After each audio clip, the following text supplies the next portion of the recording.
Hello दोस्तों, welcome to my channel invest with Keshav और मेरा नाम है केशव नारंग।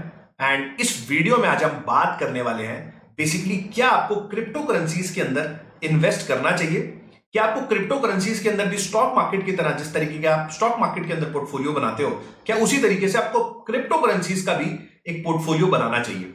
इस बारे में पूरी चर्चा करने वाले हैं और पर्टिकुलरली मैं किस तरीके से करता हूं क्रिप्टो करेंसीज में वो भी आपसे शेयर करने वाला हूं। तो वीडियो को अंत तक जरूर देखें, चैनल को जो सब्सक्राइब कर लें ताकि आपको इस तरीके के टाइमली अपडेट्स पहुंचते रहें। तो सबसे पहले वीडियो को स्टार्ट करता हूं। अगर आप बिटकॉइन को देखोगे तो सबसे ओल्डेस्ट करेंसी अगर आप बोलोगे तो ये जो शुरुआत हुई है ये क्रिप्टो करेंसीज की वो बेसिकली बिटकॉइन से ही हुई है और 2008 के आसपास इस क्रिप्टो करेंसीज को देखा गया था। और इसके जो व्हाइट पेपर है बेसिकली अगर आपने बिटकॉइन का व्हाइट पेपर देखा हो तो सतोशी नाकामोटो नाम के कोई इंसान है, अब ये आदमी है औरत है वो अभी तक कुछ पता नहीं है और इनकी क्या आइडेंटिटी है आज तक वो किसी को पता नहीं है, किसी ने इनको देखा नहीं है।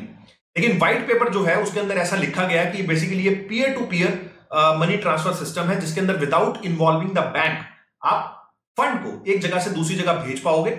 और ये जो पूरा होगा सिस्टम ये बेसिकली ब्लॉकचेन टेक्नोलॉजी के ऊपर आधारित है जिसके अंदर आप ऐसा संभव हो पाता है।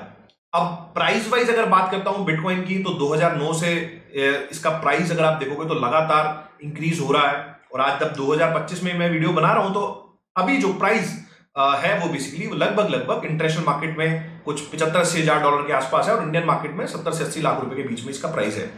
तो अगर मैं प्राइस की बात करता हूं तो पैसे तो पिछले 20-30 साल पिछले 10-12 साल के अंदर 10-15 साल के अंदर मोटे मोटे पैसे तो इसके अंदर बने हैं। मतलब जिसने इन्वेस्ट किया इसके अंदर पिछले 10 साल के अंदर उसका एक अच्छा खासा सीएजीआर आया होगा और एक अच्छा खासा उसका वेल्थ कहीं ना कहीं बनी होगी।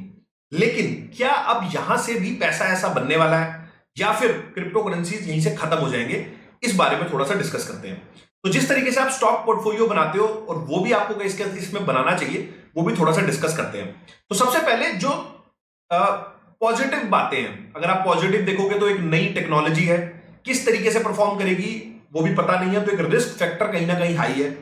और नेगेटिव फैक्टर्स की अगर आप देखते हो तो वो मेरे को, क्योंकि एक इन्वेस्टमेंट में कहानी होती है या इन्वेस्टमेंट में एक सबसे बड़ी थीम होती है कि आपको अपना रिस्क टू रिवॉर्ड अपना मैनेज करके चलना होता है। रिवॉर्ड तो बेटर से बेटर आपको मिल ही जाएगा, मैं मान गया इस वाली बात को कि आप 20%, 25%, 30% का सीएजीआर निकाल लोगे, लेकिन रिस्क क्या है?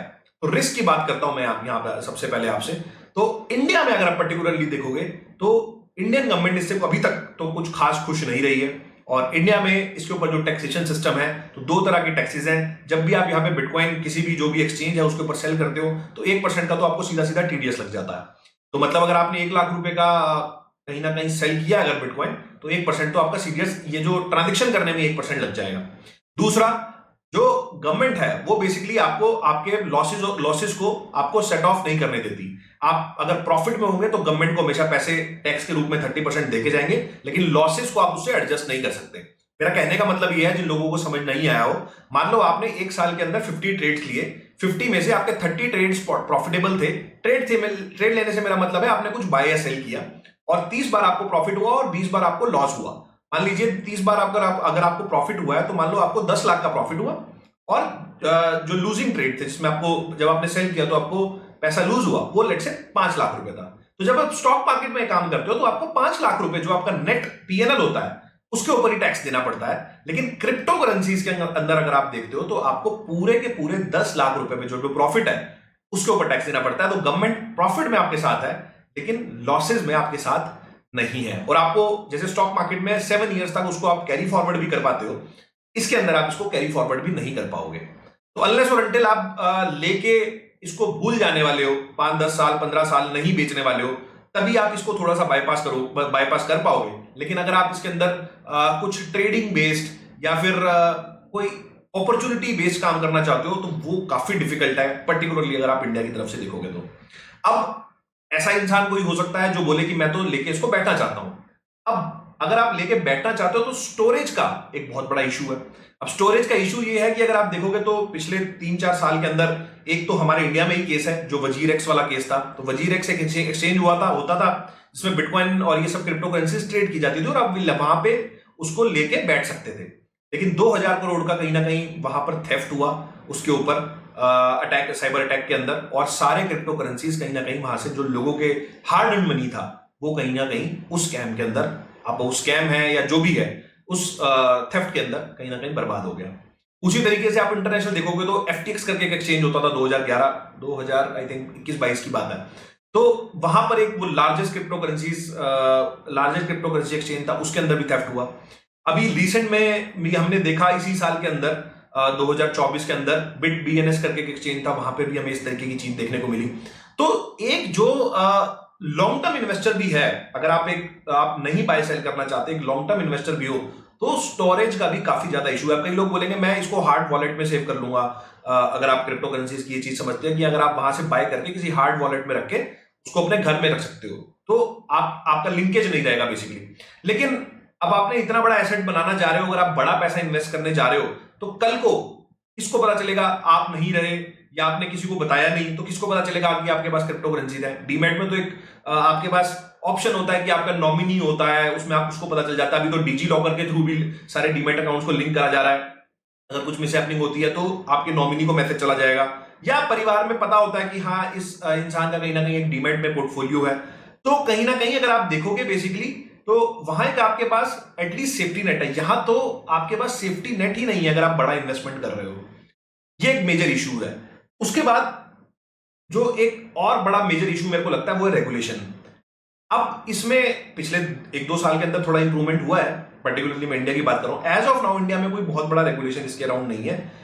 ना कोई एक्सचेंज से कोई अप्रूवल होता है, किस तरीके से बाय सेल होगा, क्या होगा। जिस तरीके से आप स्टॉक मार्केट में देखते हो कि हमारे पास डीपीज हैं, एक्सचेंजेस हैं, सेबी है, गवर्नमेंट है, 10 तरह की चीजें हैं। लेकिन क्रिप्टो करेंसीज में ऐसा कुछ नहीं होता। तो इन सारे फैक्टर्स की वजह से मुझे ऐसा लगता है कि कहीं ना कहीं क्रिप्टो करेंसी एक बहुत रिस्की एसेट क्लास है। रिवॉर्ड वाइज मैं मान गया कि एज ऑफ नाउ अगर आप पिछला हिस्ट्री का देखोगे तो एक अच्छा खासा रिटर्न बना है, लेकिन जो रिस्क इन्वॉल्व है वो कहीं ना कहीं बहुत ज्यादा है। तो इस वजह से मुझे ऐसा लगता है कि आपको कोई ऐसी ट्रेन मिस भी नहीं करनी चाहिए, क्योंकि अगर ये यहां से और बढ़ना है, यहां से और ऊपर जाना है और इस एसेट क्लास को और बड़ा बनना है, तो आपको रिटर्न्स अच्छे मिलेंगे, वो बात बिल्कुल करेक्ट है। तो उसके लिए आपको एक छोटा अमाउंट, कोई बहुत रिस्की इन्वेस्टर भी होगा तो उसको अप टू 10% बोल सकता हूं कि एक सही अमाउंट है, बट 2 से 5% is ideal size. 5% of your total portfolio या 5% of your total network you can put in this into the crypto market या क्रिप्टो करेंसीज में जो आप पोर्टफोलियो बनाते हो। और मेरे हिसाब से भी उसके अंदर आपको सिर्फ बड़े कॉइन्स में काम करना चाहिए, जैसे बिटकॉइन हो गया, जिनका एक हिस्ट्री है जो काफी टाइम से चल रहे हैं, बिटकॉइन, इथीरियम, सोलाना, इस तरीके से। तो वो कहीं ना कहीं आप एक रिस्क टू रिवॉर्ड वहां थोड़ा सा बेटर कर सकते हो कि आप एक स्टेबल कॉइन्स में हो, और कहीं ना कहीं आप उसको लॉन्ग टर्म के, शॉर्ट टर्म ट्रेडिंग में तो कोई फायदा ही नहीं है कि आप 4-6 महीने के लो। अगर आप लॉन्ग टर्म में लेना चाहते हो तो हाल आप लेके रख सकते हो 5% of the total your portfolio. बहुत एग्रेसिव हो, बहुत ज्यादा आपको रिस्क लेने का मन करता है तो 10%, आई थिंक उससे ज्यादा तो बहुत ज्यादा रिस्की है। आप अपना ओवरऑल पोर्टफोलियो का अगर इतना बड़ा साइज इसके अंदर डाल देंगे और भगवान में अगर इसके अंदर कुछ हो गया तो आप बहुत बड़े दिक्कत में आ सकते हैं, बहुत बड़े इशू में आ सकते हैं। क्योंकि जितने भी बड़े इन्वेस्टर्स बने हैं वो हमेशा अपने लॉन्ग टर्म कंपाउंडिंग से बने हैं, और इसके अंदर किसी भी वजह से, चाहे 1% का रिस्क हो या जो 5% का रिस्क हो, किसी भी वजह से आप ये इन्वेस्टमेंट में आपको कोई खतरा हुआ तो आपका ओवरऑल पोर्टफोलियो पे बहुत बड़ा रिस्क आ सकता है। और अगर आपने झुनझुनवाला जी की बात सुनी हो तो you don't have to go every party in the town. बहुत सारी पार्टी चल रही है, स्टॉक मार्केट में भी पार्टी चल रही है। पार्टी का मतलब मेरा रिटर्न है। तो आपको हर पार्टी में जाके कहीं ना कहीं वहां जाके उंगली करने की आदत नहीं होनी चाहिए मेरे हिसाब से। तो ये पूरा मेरा व्यू था क्रिप्टो करेंसीज के ऊपर। तो अप टू 10% बहुत रिस्क वाले जो इन्वेस्टर होते हैं, और अप टू 5% एक नॉर्मल और मॉडरेट इन्वेस्टर के लिए एक सही एलोकेशन होगा क्रिप्टो करेंसीज के अंदर। और अब तो जिस तरीके से डेल्टा एक्सचेंज और ये सब एक्सचेंजेस भी आ रही हैं, और जिसमें आप FNO के अंदर भी काम कर सकते हो, जहां पर आप वो रूल को भी बाईपास कर सकते हो जो बेसिकली इंडियन गवर्नमेंट का है। जो आप प्रॉफिट लॉस करते हो वो बेसिकली आपका स्पॉट के ऊपर है, लेकिन फ्यूचर एंड ऑप्शंस में ऐसा नहीं होता। वो आपकी बिजनेस इनकम आ गई, मतलब आप नेट में ही वहां पर टैक्सेस दोगे। तो वो एक अच्छा प्लेटफॉर्म है। तो मैं भी वो ट्राई कर रहा हूँ आजकल, मैं भी देख रहा हूँ कि किस तरीके से उसके अंदर काम हो सकता है। तो वो एक अच्छी चीज हो सकती है, बट आपका जो मैक्सिमम जो पोर्टफोलियो साइज होना चाहिए वो 5% ही होना चाहिए, चाहे आप डेल्टा एक्सचेंज के थ्रू कर रहे हो, चाहे फिर वो आप CoinDCX ये जो बाकी लोग हैं यहाँ पे आप अपनी इन्वेस्टमेंट करते हो। तो ये एक आइडियल चीज होनी चाहिए क्रिप्टो करेंसीज में कभी भी काम करते वक्त, मेरे हिसाब से। बाकी आपका क्या व्यू है, आपको क्या लगता है कि क्या हमें क्रिप्टो करेंसीज में हैवीली इन्वेस्ट करना चाहिए, क्या हमें स्टॉक मार्केट जैसा पोर्टफोलियो यहां भी बनाना चाहिए? तो मेरे को कमेंट सेक्शन के अंदर बताएं। और वीडियो कैसा लगा, अगर अच्छा लगा है तो लाइक करें, चैनल को जो सब्सक्राइब करें, ताकि आपको इस तरीके के अपडेट्स मिलते रहें। वीडियो को समाप्त करता हूं, मिलता हूं आपसे अगले वीडियो में इसी तरह के कुछ नए और इंटरेस्टिंग टॉपिक के साथ। चलिए दोस्तों, नमस्कार, जय हिंद।